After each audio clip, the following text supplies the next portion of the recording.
can see the light better than one. I must live to fight in my mind. What can you spare? I know sometimes it gets cold in there when my legs no longer carry and the warm wind fills my bones. I just reach for my Mary, and I shall not walk alone.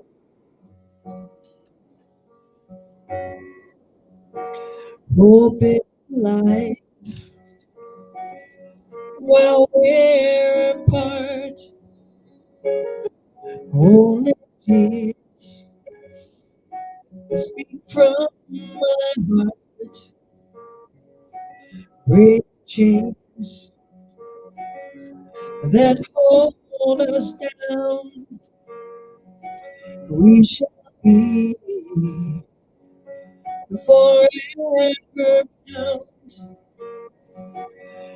And when I'm tired, weary, and a long, long way from home, I just reach for Mother Mary, and I shall not walk alone.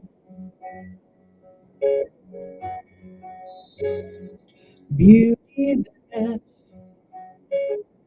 we left behind, how shall we forever find? Set aside our weight and sin, so that we can live again. When my legs no longer carry, and the warm wind chills my bones, I just reach for Mother Mary, and I shall not walk alone,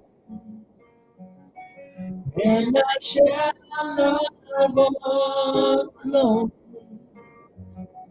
and I shall not walk alone.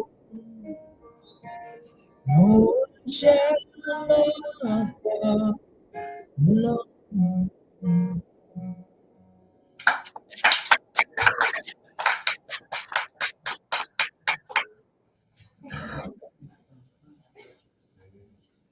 Good morning. Good morning. Is this thing on? No.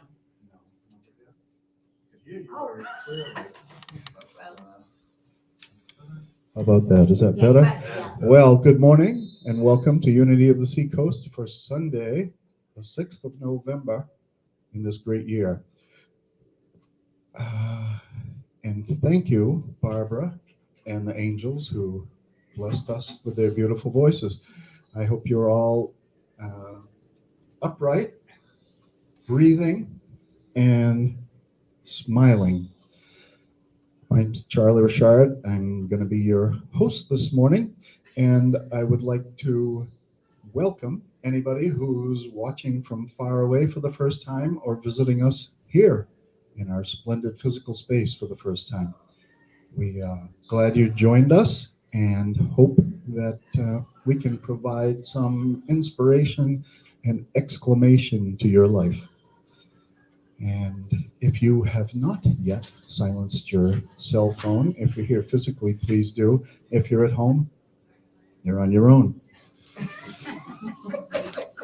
Today's daily word, a gift that's given to us from Unity International, is balance.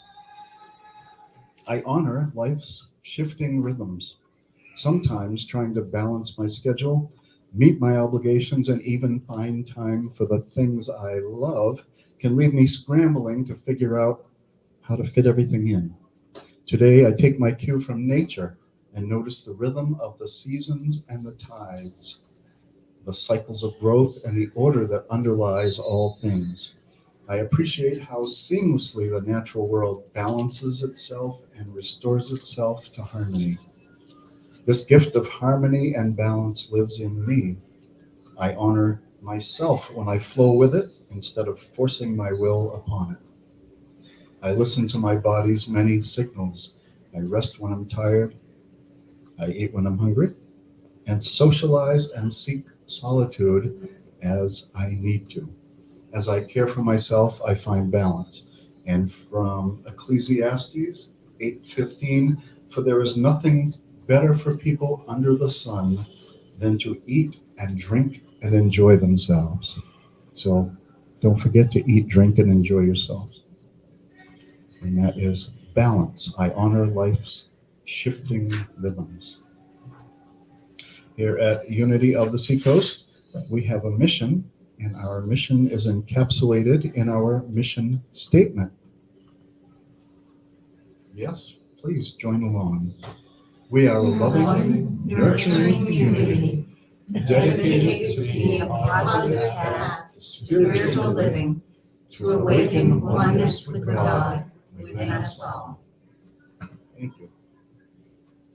So we just survived the month of October, and now we're headed into November. Now, October is the month where we try to scare ourselves as much as possible, and the month of November is when we reach out to one another in community.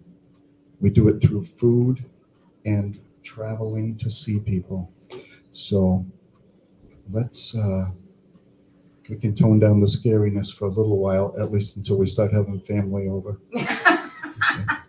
Now, if you would be so kind, either anybody who's here can do this, but especially you people at home, if you check out our website, you can see past services and other activities that have been going on. You can see our schedule, and that our website is unityoftheseacoast.org. If there's anything you'd like to reflect on that you saw once before, or something fresh today that you missed, because I know when I'm listening, sometimes something goes twink and my brain goes off, and then I come back a minute two later and go, oh, what did I miss? Oh, I can watch it. Also on our website, we have a donate button. We use the platform of Tithely, which is a safe and fun way to help support Unity of the Seacoast in our mission to help support the Seacoast area and beyond. We have viewers from all over the world, and we are grateful for everyone who supports us, and we are grateful and loving for everyone who doesn't support us. We're all here doing the same stuff. Our mailing address, if you prefer not to do it electronically and would like to send a check, is Unity of the Seacoast, Unit 246 at the McConnell Center in Dover, at 61 Locust Street in beautiful Dover, New Hampshire, 03820. On the first Monday of every month, and that'll be tomorrow, we have an online meditation. It's a brief opportunity to calm down, get centered, and spring forth into the new month with vision, calmness, and beauty. And I know that's true because I'm the host, so it's what you get when you come to see us. So the first Monday of every month at 7 p.m., please join us.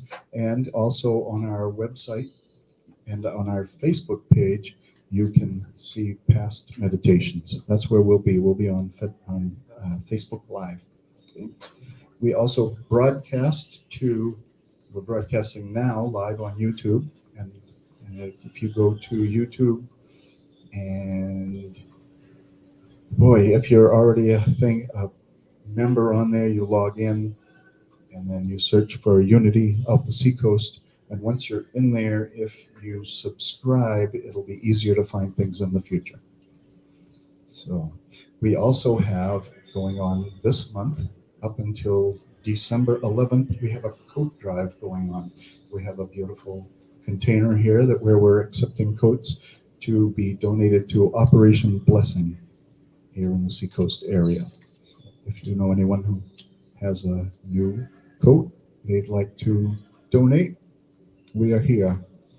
You can contact us if you're not able to get here during hours where we are, and we can figure something out. Thank you to all of the members who participated in our group meeting last week. We are looking forward to implementing some ideas and still open to new ones for how we can expand the delivery of our mission here. After the service today, some of us will be going to the Woodman Museum here in Dover for their annual Veterans Day celebration. They're open today from 10 to 4, I believe. Yes. 10 to 4 p.m. today. And so it's a celebration honoring all who served. And we hope if you're in the spirit, you can join us. Thank you. So, another thing that I love about Unity is pretty much every Unity church in the universe, we do something called Namaste, where we take the Sanskrit word Namaste, which means the light in me sees and recognizes the light in you, or the Christ in me sees and appreciates and joins with the Christ in you. We put our hands together in prayer position and we look in someone's eyes and we bend slightly and say, Namaste. Namaste. If you have someone at home with you, great. If you don't, Namaste.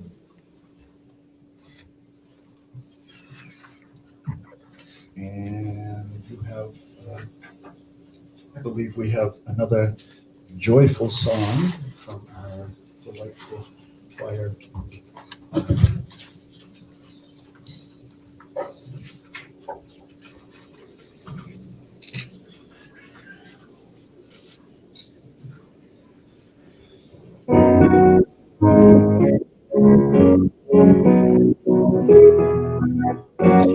He's on time, God.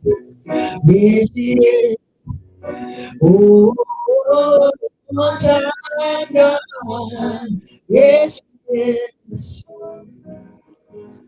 He may not come when you want it, but he'll be there right on time. He's on time, God. Yes, he is. You can ask the children of Israel, trapped at the Red Sea, by that feet on Pharaoh and his army. They had water all around them, and Pharaoh on their track. But I don't know where I got stepped in, and I just like that. He's an on-time God. Yes, yes. Oh, oh, on-time God. Yes, yes. May not come when you want him, but he'll be there right on time. He's an on-time God. Yes, yes. You can ask the 5,000 hungry souls he fed on the banks of the river. 2 fishes, 5 loaves of bread. What will be the result? He won't for the mourners blues. What did we back then? Take for me and you. He's on time, God. Yes, yes. Oh, oh, on time, God. Yes, yes.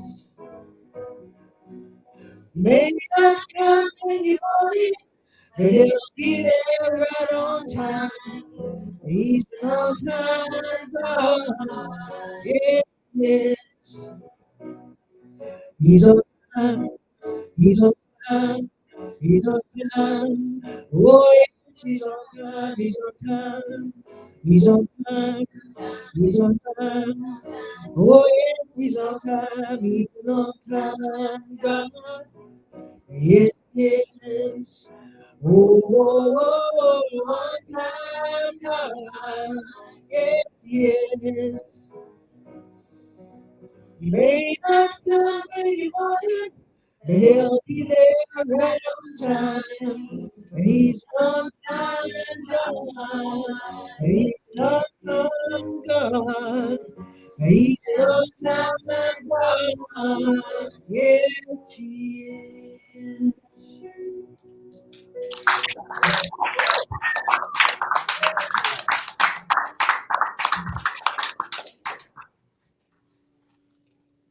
Is it okay to say wow? Thank you. So next up we have for you Mr. Tom Scheinler, who I always look forward to seeing what kind of spin Tom puts on the world today.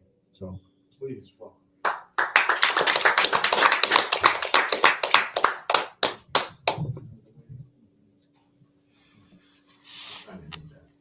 So you can use the other one. That's what it's. Wow, it's like revival. You know, I just love every week, not only the service. Is this thing on? I don't think so.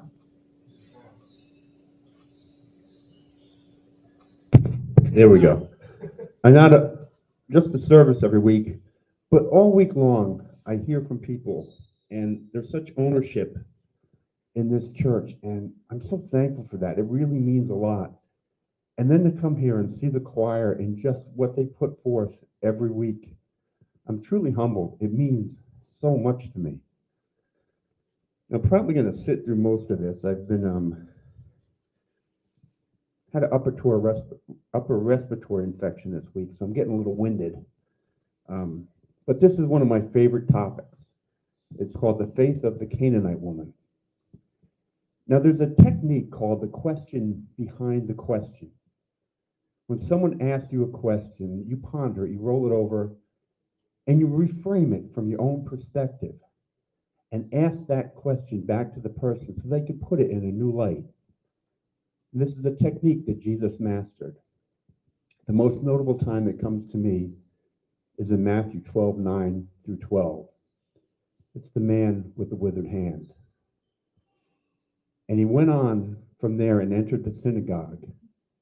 And behold, there was a man with a withered hand. And they asked him, "Is it lawful to heal on the Sabbath?" So that they might accuse him.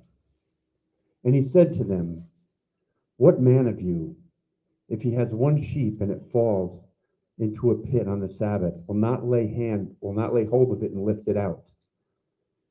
Of how much more value is a man than a sheep? So it is lawful to do good on the Sabbath." This is a technique that he uses over and over again. He turns the table on the questioner so that they understand what they were really saying and really asking of him. It's his way of opening the eyes of the hypocrite. Now, Jesus had been walking and talking and healing. He had begun his walk in a town called Gennesaret on the Sea of Galilee. And people had been following him, and the Pharisees and the scribes had been there as well, trying to trip him up in his own words.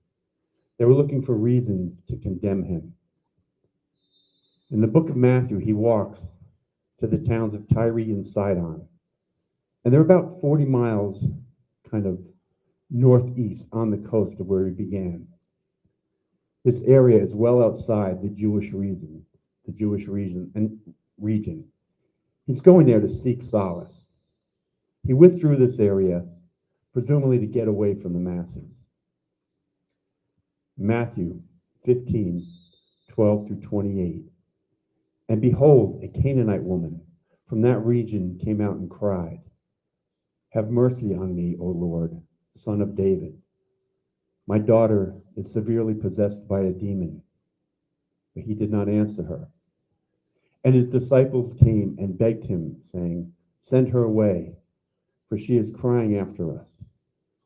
And he answered, I was sent only for the lost sheep of the house of Israel. But she came and knelt before him, saying, Lord, help me. And he answered, It is not fair to take the children's bread and throw it to the dogs. And she said, Yes, Lord, but even the dogs eat the crumbs that fall from their master's table. Then Jesus answered her, O woman, great is your faith. Be it done for you as you desire. And her daughter was healed instantly. He has come across a woman whose child is ill, and she asked for help. And at the outset, there's a lot of stuff going on here. The verses do not mention, but we presume she is alone, and she approaches a male. This was not done in those times. This was severely frowned upon. But she does it. Why? Because a mom does what a mom does for their child.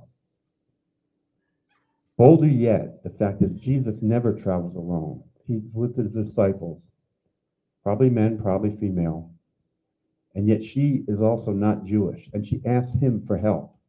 Again, something that was frowned upon. And the other thing is this land is still Roman, although not Jewish, it's Roman-controlled areas. And his fame had spread well into the non-Jewish areas. So she recognizes him and knows his ability to heal. And we know this because she says, O Lord, Son of David. Now, the author of Matthew has chosen this lineage to go all the way back to David. It has a twofold meaning. First, David, the city of David is Bethlehem. David is from Bethlehem. So they establish that connection. And David was the king chosen by God. But for the purpose of this story, it's done to make clear that she fully understands who this man is. And she finds him reluctant to help because she is not Jewish. Now, I'm going to offer you a couple ways of looking at this story and then close it out, which I think is why I think it's one of the most important stories of Jesus' life. Reverend Ed Rabel, who was a longtime Unity minister, looks at the story like this. Something in this lady was lacking. She needed to overcome a weakness or error thought, some sort of block that was keeping her from healing her daughter. Jesus recognizes this and rejects her plea so she could gather her strength and ask in a way that he cannot reject. And what does Jesus pick up on that demonstrates her weak or error thought? She says, Lord, help me, instead of Lord, help my daughter. As if her question was missing the mark. So he phrases his next comment to make her think, and he drops it like a bombshell. And when she responds in the correct way, he sees that she understands. Ed Rabel suggests that this is what the woman needed to hear to bring her into a healing consciousness. That Jesus heals her daughter indirectly through her mother's faith. As much as I like Ed Rabel, and I go to him often, I don't find this a fitting interpretation. Because to me, the woman had already shown strength to approach this man who was not Jesus, and she demonstrated faith because she knew who she was, and she proceeded by asking him. Another interpretation is that this was a test of her faith. He posed this statement to see if she could push through and not be deterred. He insults her. She does not walk away, and in fact gathers her wits and comes back at him. Again, I'm not comfortable with this for the same reasons. And the metaphysical interpretation suggests that she represents unpurified thought, who must respond to being called a dog to reach a state of purification.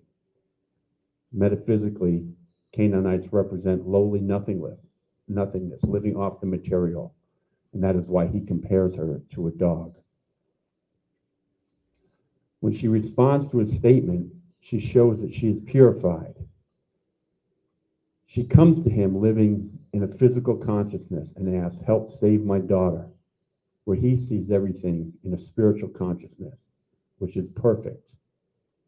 And his statement raises her to a consciousness that is spiritual, and she can see her daughter is healed and whole.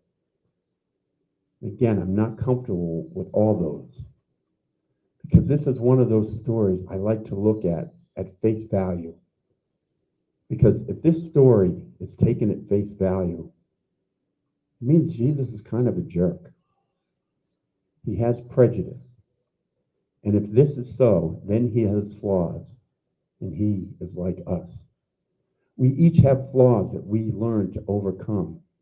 He is human with human emotions and reactions.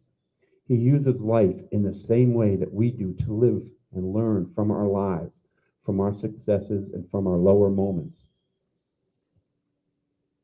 Later in John, when he says we can do the works that he does and greater, he is saying this because he understands he is as human as we are, and we can all attain what he does. We can help others and heal others, help ourselves and heal ourselves. We will stumble, but we will learn from the stumbles. I'm sure when he kicked over the table of the money changers, that was a human reaction. I know certainly if I was to walk in and kick over a table, that would not be one of my most connected moments. This is a story about Jesus being human, and it's a story about the faith and strength of a woman and of a mother. It's a story about forgiveness of self. The lady seeks him out. Her daughter is sick, and she fears she will die. She asks Jesus to heal her, and he denies her. Why does he deny her? Simply because she is not Jewish. She is a Canaanite woman, and he thinks lowly of her, and he says so. He tells her he is only there to help the lost sheep of the people of Israel, meaning he only wants to help those who are Jewish. I suspect that's why he ventured to this region. It's not a Jewish region, and the masses wouldn't follow him. And that allows him to get the solace that he's looking for. She may have caught him off guard, but he compares her to a dog. And she is undeterred. She comes closer and kneels and pleads more, because a mom will do anything for their child. And then he says that line. It's not fair to take the children's bread and throw it to the dogs. The people of Israel are the children, and she is nothing more than a dog. And his words of healing are not for her. The balance of power is shifting here. And it has to shift. This woman is acting from pure love. She's operating on a higher level than Jesus is at the moment. Now that line would get me kicked out of any Catholic church. But Jesus is acting from a lower thought level. He is judging her on her race. He is denying her wish. And he's doing it in a cruel way. And this woman could have easily gotten very angry. She could have lashed out. She could have had so many emotions and reactions that each of us could understand. But what she does is amazing. She holds the higher ground to this man whose reputation has preceded him. She is cool and fast when he says it's not fair to take the children's bread and throw it to the dogs. She responds with, "Yes, Lord, yet even the dogs eat the crumbs that fall from the master's table." She's using the question behind the questions. What she is asking him, although your words may not have been meant for me, I am within earshot. Will they not nourish me too? She is using his style against him, and she is laying out a truth before him. And he has no choice but to respond in the way that he does. He hears this, and he heals her daughter.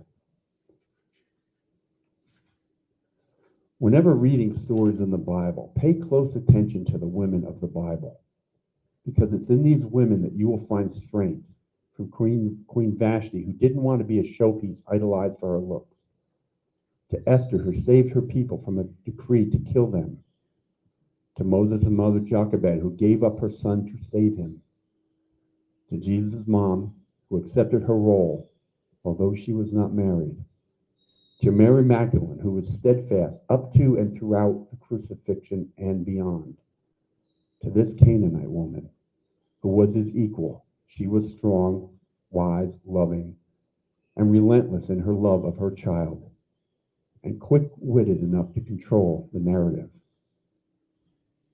And for Jesus, it was at this moment that love thy neighbor as thyself rose to its rightful potential. It's at this moment that our Father truly became all-inclusive. It was in this scene that we see Jesus as human, an example of being human. Because we all have those moments we act from a lower place, and he did, and he grew from it. He is now the man that I can relate to. When he says we can do the things that he does and greater, because I understand that I can make mistakes and learn just as he did. I can accept that I have human reactions and emotions, but I can grow.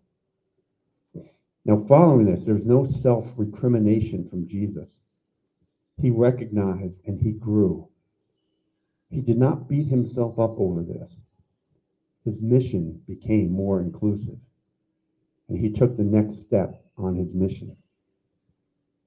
And what are the things that we beat ourselves about?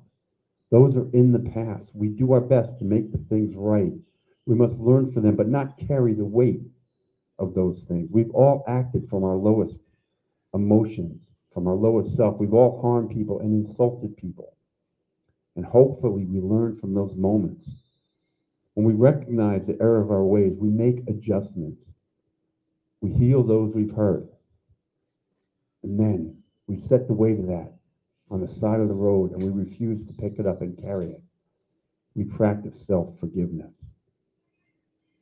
I think it is important to see Jesus as human.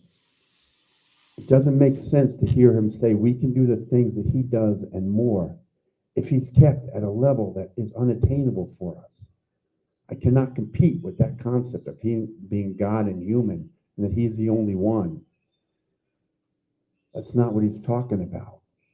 You know, he has said, I and the Father are one. And on its own, that could stand, except he adds in later in the Lord's Prayer, our Father, which means he includes us all in I and the Father are one. We fit into that thought. It is all inclusive, and we are at that level. Because we're each connected to that which is all, to the source, to the furnace of all, that thing we call God. We are not less than or more than, each of us. And that's what he understands and takes to heart after meeting this lady. By hearing his words and listening to his life, we begin to understand he is not the Messiah. He is someone here who is teaching us to be our own Messiah. His words instruct us how to raise ourselves. And in that sense, we get to raise him. In that context, his words make sense. We get to look at the Bible and his life through a new lens. We get to do that, those things. We can heal ourselves. We begin to look at the miracle stories that show us a new lesson, practical lesson. This book is not about doctrine. In fact, it's kind of a misuse of the book. This book is about using its wisdom to enhance our lives. Love thy God as thyself is to love that which created you as much as you love yourself. That thing, that process that brought you into existence, allowed us to have awareness. Honor that with all you are because you are an equal part of that. We were given this gift to be the expression of that.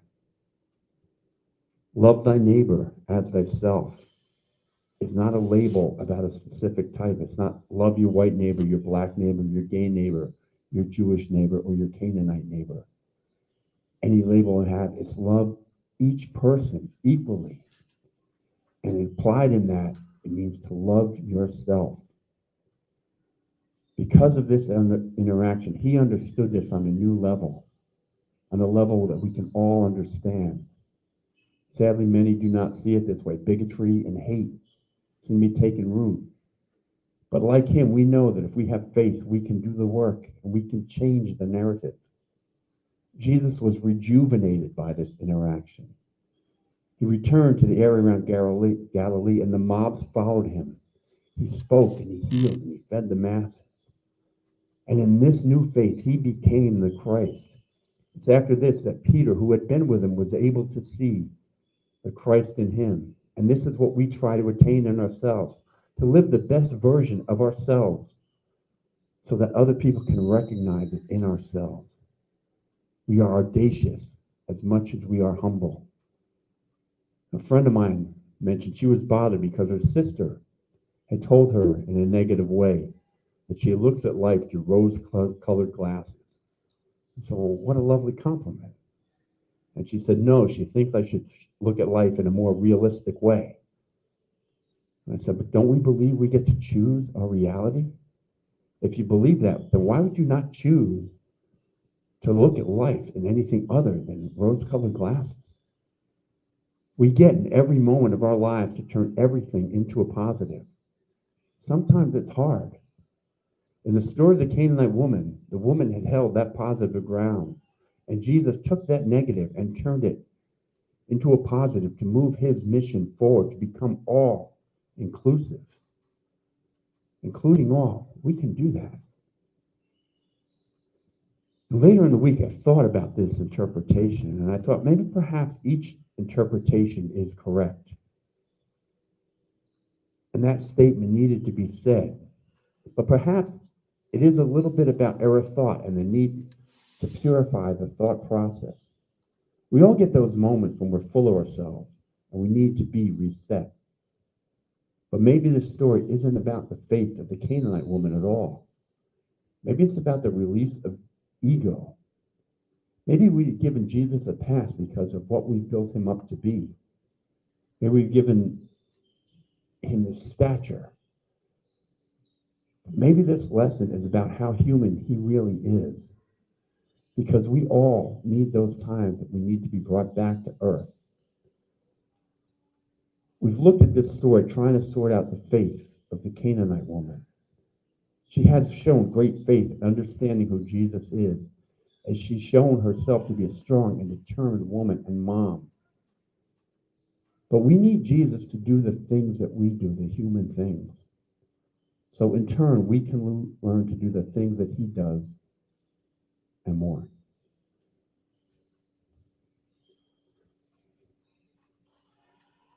I'd like to bring this to a meditation and I'll step away.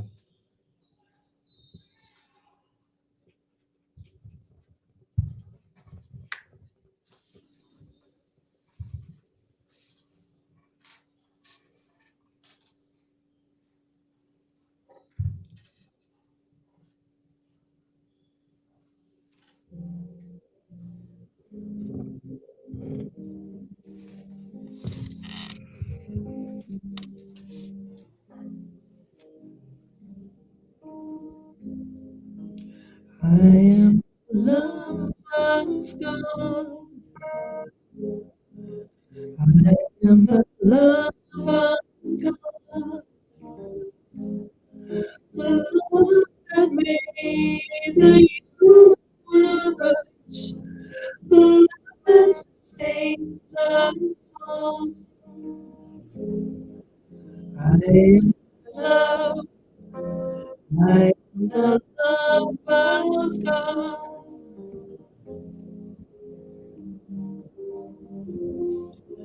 You are the love of God.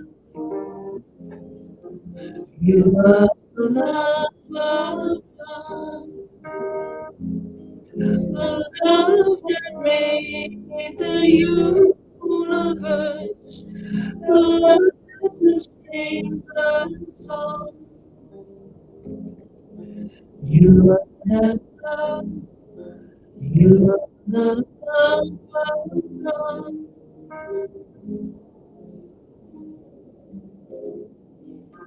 We are the love of God. We are the love of God. love that made the universe, the love that sustains us all. We are the love, we are the love of God.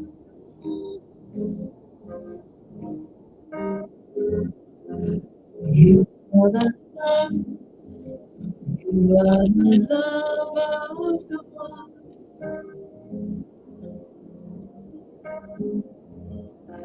I am the love, I am the love of God.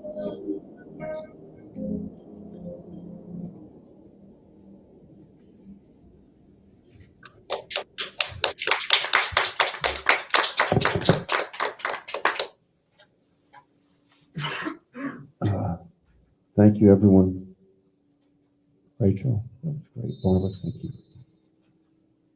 I ask everyone to get comfortable.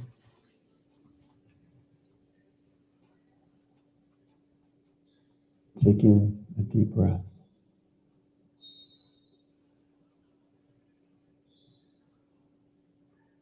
And begin to develop your comfortable breathing pattern of in and out.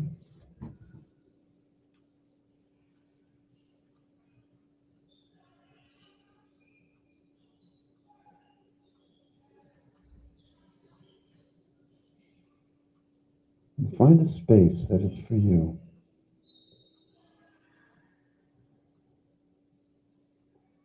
That you recognize as calm, whole, and complete.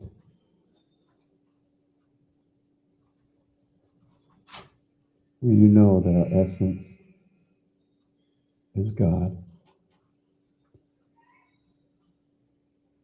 We are inherently good.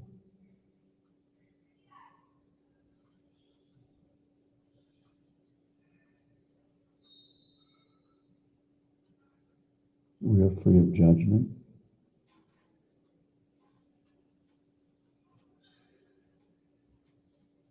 And full of compassion and empathy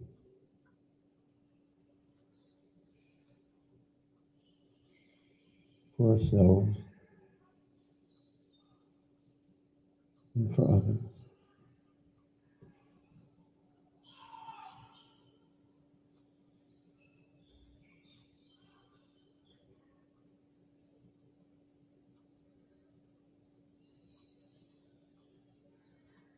And as we sit here, picture a warm, glowing light above your head.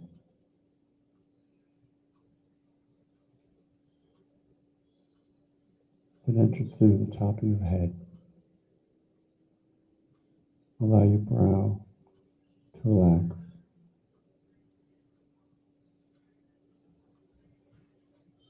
The muscles in your face to settle out. That healing light moves down your body. Your shoulders relax.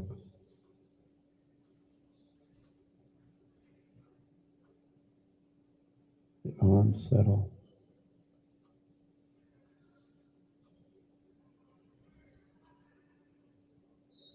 Your whole structure seems to settle.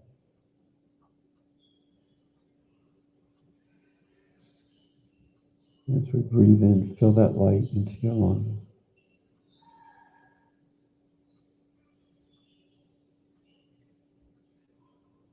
That light moves to your heart.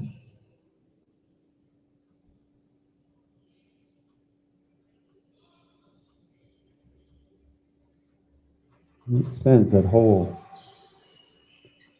healing light out to the rest of your body.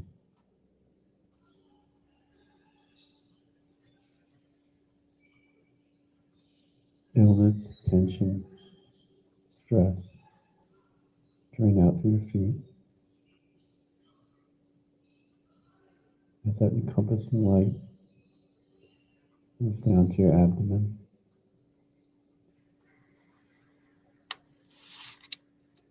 your hips,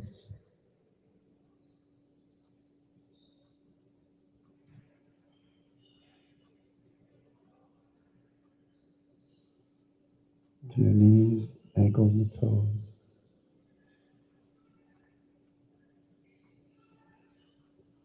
to your whole body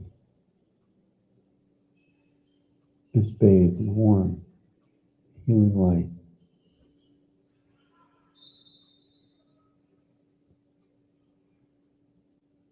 You are whole, loving, accepting, and healed.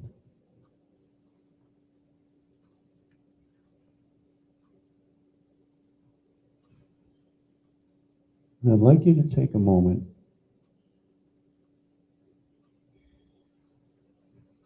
to think of others in your life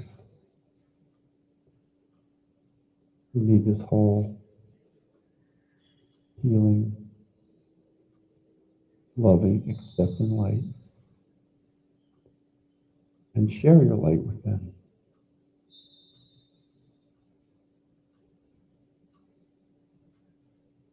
And if you're comfortable, say their name out loud, but hold them in thought.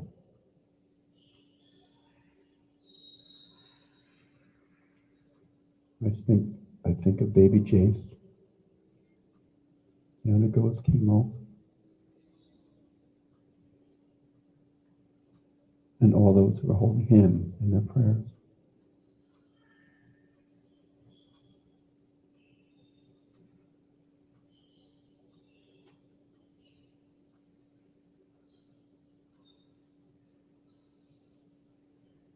And send that light out to those that you don't know. For any given moment, someone is fighting a battle to be brave and strong.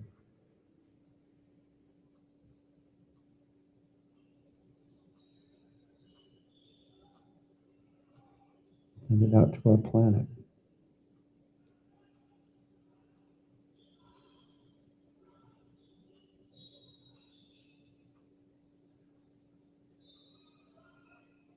We know that with God, we can overcome any differences and see commonalities in all.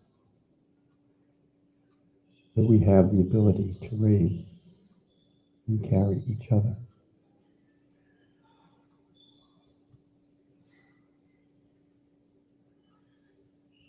And we do this in our Christ-like nature.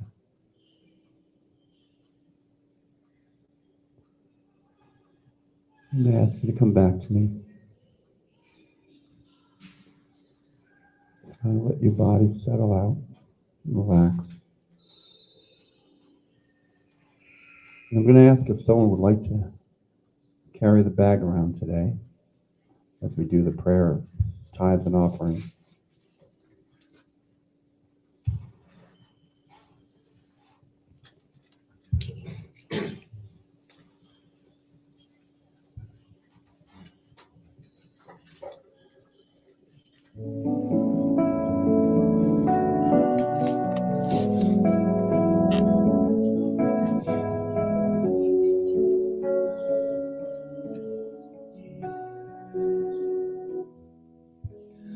What if we had the wings to fly and ride the winds of chance, living our lives with simple joy of laughter, love, and dance, guided by inner vision through uncharted seas we sail.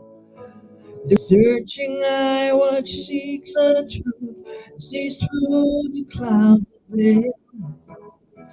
Faith above uncertainty, consume the fearful mind. No storm shake me in I come. Faith there we shall find. Faith above uncertainty, consume the fearful mind. No storm shake me in I come. Faith there we shall find. Faith there we shall find, faith there we shall find. I ask you to repeat the prayer of tithes and offerings with me. Divine love, as me, blesses and multiplies all that I am, all that I have, all that I give, all that I receive. And so it is. Amen. We'll follow this with the prayer of protection. And in case anyone notices, I fixed it this week. Dun, dun, dun. The light of God surrounds me. The love of God enfolds me. The power of God protects me. The presence of God watches over me. Wherever we are, God is. All is well, and we are richly blessed. Amen. And please join me for the final song.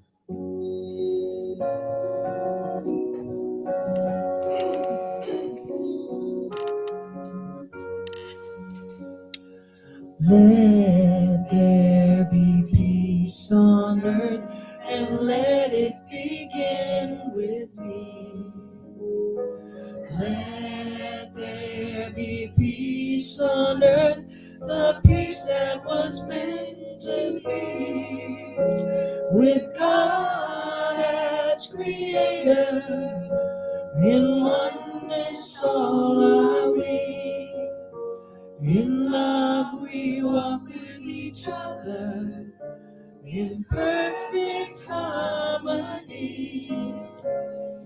Peace has begun with me, let this be the moment now. With every breath I take, this truth is my joyous vow. To live each moment and love each moment in peace eternally.